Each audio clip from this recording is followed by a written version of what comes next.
AskSpiller 79. It's my show. Glad to be back.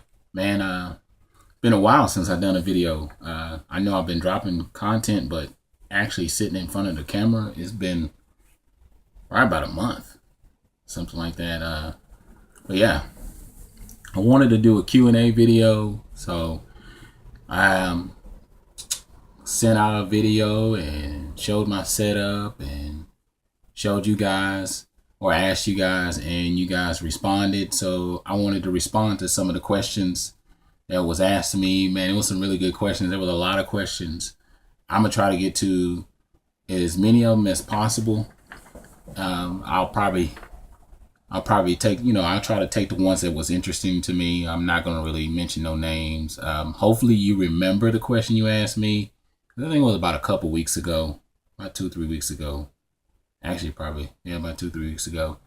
But like I said, even that video itself, man, I shot that video a while back. I released it about a couple weeks ago, I think. One of the first questions that was asked to me that was interesting, let's see. Which game do you remember playing as a child that you thought was so damn difficult and then tried it as an adult and beat it with ease? For me, this can kind of go in a two-part way, because there weren't a lot of games I played as a child that I just found difficult. It was more as I transitioned to teenage years, excuse me, and then into my adult years. Some of the first games that I think about was Donkey Kong Country. The first one, probably as a child, that one was probably difficult. Reason why I say that, because all the times you kept dying. I did eventually conquer the game, in my childhood years. I think I was about 11 or 12. I forgot what year it came out. I know it came out for the Super Nintendo, and I definitely enjoyed this game, and it's a really, really good game, and it's fun with co-op, but I died a lot. But I found that when I purchased this game again, I think I got about a year and a half ago, I flew through this game. I didn't play to the end, but I pretty much finished it. I actually am a fan of Donkey Kong Country 2 more than 1 on the Super Nintendo. And then another game that I thought about was Adventure Island. This game gave me hell as a kid. There's a lot of comparison between this and Mario and a few other games and stuff like that. Its lightness is the way it plays out and stuff. Really, really one of my favorite NES games. Another side-scroller platform type of game that I really love.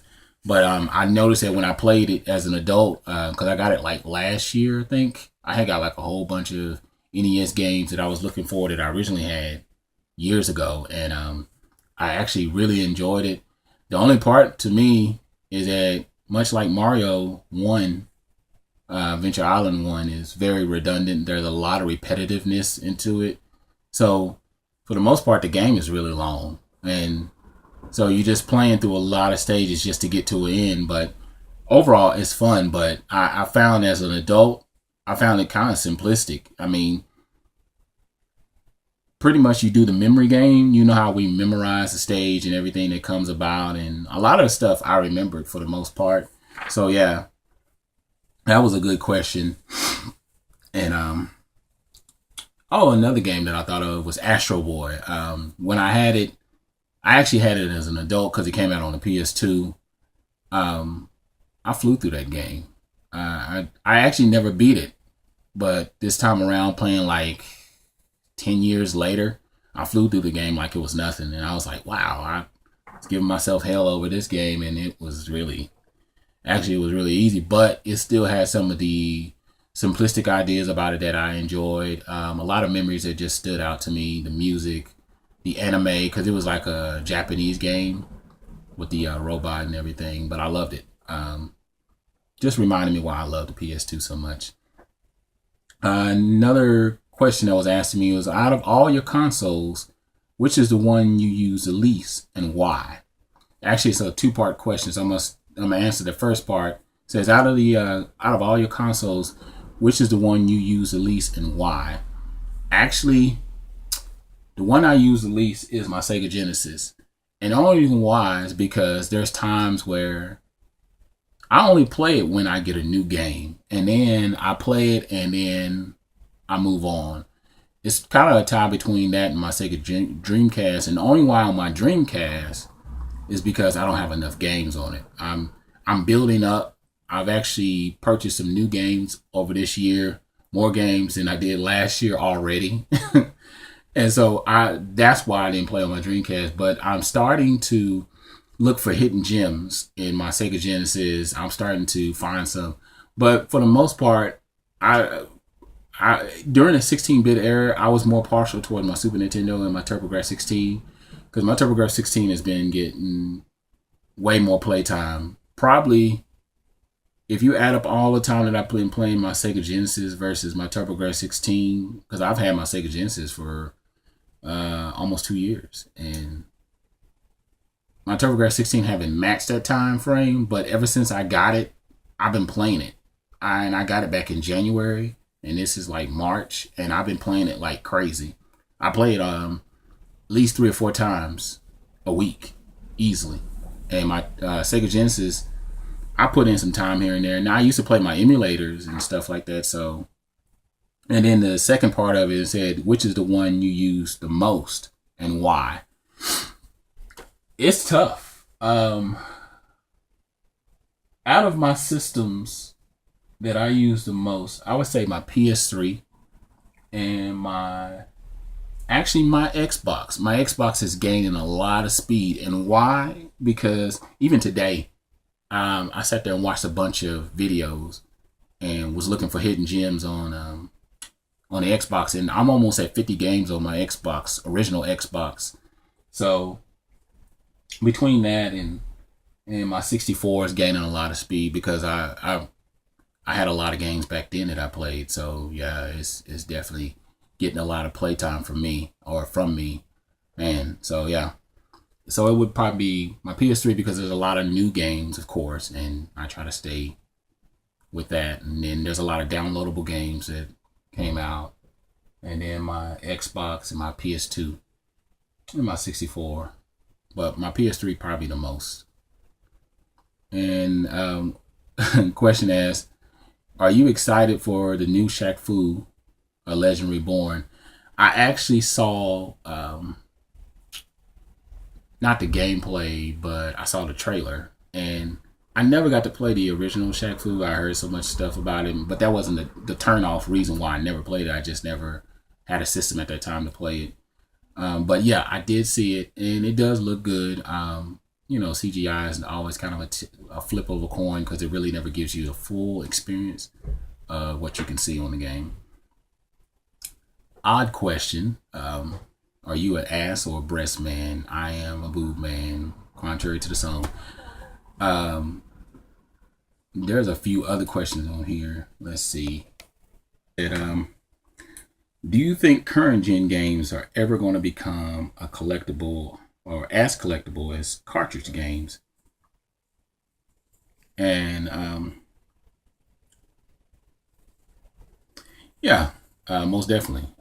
Reason why is because when I look at the current gen, or the last gen, I guess 360, PS3, when you look at those games, it makes me think about all the HD releases, and then special edition, collectible items, or collector's edition that comes out.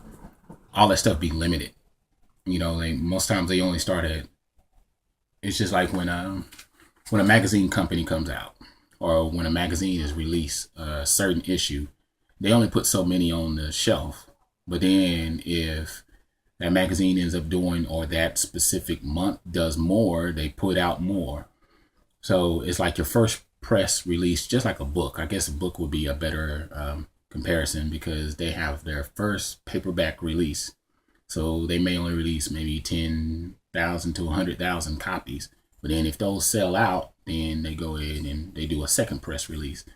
So it's kind of the same thing with these limited games that come out, like the HD remakes, like I said, the special edition collector's item, and then games that don't sell that well. Those go up in price, or as far as like only so many copies of that game was actually sold. So it's better to avoid the games that have the platinum sellers, the ones that are a little bit more scarce, the ones that actually even though they may have sucked. Because if you look back on a lot of NES, Super NES, a lot of those prototype games and stuff like that, most of those games that are collector's items or they're rare or uncommon, they suck, or they're just prototypes or whatever the case may be. So for me personally, yeah, and that's why a lot of the games from the last gen with the PS3, 360, and the Wii, or the Wii U, whatever you want to call it, I see a lot of games in there that are rare. They're hard to find. They're definitely collectible items. So good question. You know who you are. Okay. Next question. Did you used to go to the arcades as a kid? And if so, what was your greatest achievement in an arcade? Yeah, I used to go to arcades all the time. Actually, I used to save up quarters to go to specific places. Like I used to go to the mall, and in the mall they had an arcade. And during that time where it became big, I remember Pit Fighter, I remember Killer Instinct, I remember Primal Rage, I remember Mortal Kombat 1. One of the big things that was, I guess, one of my big achievements was continuing to stay in and knock out other opponents, not just the computer, but actual opponents on Street Fighter 2. Because as you guys, I've told you in the past, I love Ryu. He's one of my favorite characters.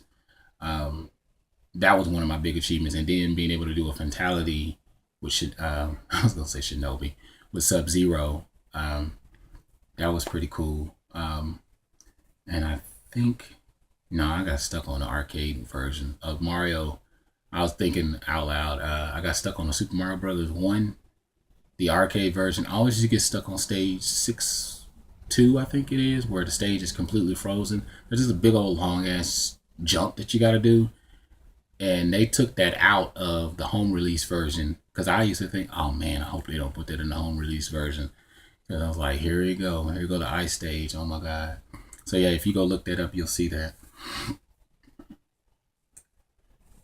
And I might just make this last question for now, because this is a really good question. It says, a console or system you don't have in your collection but would like to own. And then they also, the second part of the question, your views on emulators or emulation, good thing or bad thing. And I'm gonna end with that. A console that I would like to have the most right now, or because there's a few of them that I'm looking for, that I'm waiting on the right price. I want the Wii because of RPGs. I'm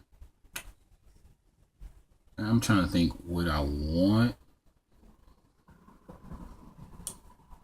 A Sega Saturn, I don't know.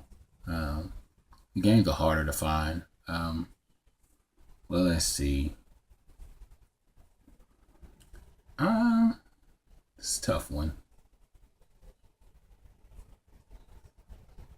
I can't even think right now. I know I want a Wii. I know that I want, because I pretty much have all my systems back from when I was a kid at this point. So it'd have to be a Wii, or I got my eye on the Turbo Duo, and that's what I really want. And it's a, you know what? So I guess that would be my answer. I would want the Turbo Duo. Why I would want the Turbo Duo? Because it's got the combination of the HuCard and it's got the CD. And see, I didn't play a lot of I didn't have the TurboGrafx-16 with the CD combination or the CD itself. And the TurboGrafx-16 I have now has the extension where you could put the CD-ROM on the back, much like the Sega Genesis. You can attach it with the Sega CD. But I think that would be an awesome thing to have in my collection, because then I get to cross over and start playing some of the Japanese imports and play some of the CD games, and just finally get to see the TurboGrafx-16 at another level, because right now it's gratifying to me. I'm definitely enjoying it. I'm having a really, really good time with it. And then the second part of the question, which will be my last question, emulation. What do I feel about that? Me and my friend was talking about that the other day. One of my good buddies, Owen, we were sitting there talking about that. He's like, his personal opinion on emulators is that it kind of ruins the experience, because especially if it's something that you've been wanting for a long time. Because I was thinking once I upgrade to a better performing laptop, I would get the GameCube emulator and PS2 emulator and a few other things. But he's like, it takes away from the experience. And so for me personally, I'm on both sides of the fence, because I actually enjoy emulators. Every now and then I fire up my laptop, and because I have like all the games for Super Nintendo, like 700 some games on my emulator, and I just use my PS3 controller in order to play, and it responds fairly well. Now the Nintendo 64 emulator is kind of sporadic, and it's all glitchy and shit. Actually, I can even go down the line. I have my NES, Super NES, Sega Genesis, TurboGrafx 16, Super Nintendo. Those are the only ones that I have. I thought about getting the GameCube and the PS2, and I think that's the only emulators that I wanted at this time. But yeah, that's pretty much all the questions that I wanted to answer for now. Hey, if you got any more questions, hit me up. I'm gonna try to turn this into a thing where you ask me anything, and pretty much I'm gonna try to answer that. All right. Other than that, I'm AskSpiller79. Tell me how your life is as a gamer. Currently, I'm playing Legendary Axe, and hint on what I picked up. I'm playing that Grandai 2. That game is phenomenal. The lead character, Edward, he's pretty cool. I'm playing Strider. I'm playing Banjo-Kazooie. I'm playing several games on the Xbox. I can't even begin to tell you. Picked up some new games, so I'm playing those. But yeah, hopefully hopefully you'll be done seeing my collection video, my room tour, or whatever by now, because I'm hoping to release that before this, and then move forward with that. But other than that, like, subscribe, comment. I'm AskSpiller79. Tell friends about this channel. Keep the word going. Keep people coming, because I'm trying to build a new audience. I've gotten a new audience this year of people that I didn't even expect to receive. So I'm floored by that, man. I don't even know how to respond. But I think just like games, I always want more. So I want more subscribers, new viewers, to tell friends, tell their family about it. Let them know that I do reviews, I do podcasts, I do video response, I do all kinds of stuff. But that's enough plugging for the channel on my own channel. I'm AskSpiller79, and I'm out.